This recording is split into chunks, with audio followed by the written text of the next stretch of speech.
If you want to gain weight, you'll need to eat more calories than your body burns every day. The number of calories you'll need to eat will depend on your age, sex, height, and activity level.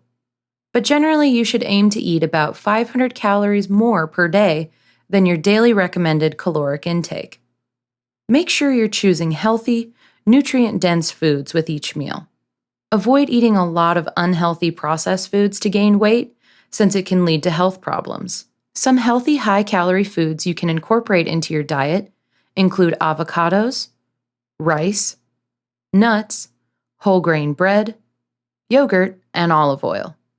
You can also drink shakes with protein powder to easily get in more calories on the go. If you're trying to gain weight to put on muscle, eat more foods that are high in protein, like eggs, fish, chicken, tuna, beans, and cottage cheese.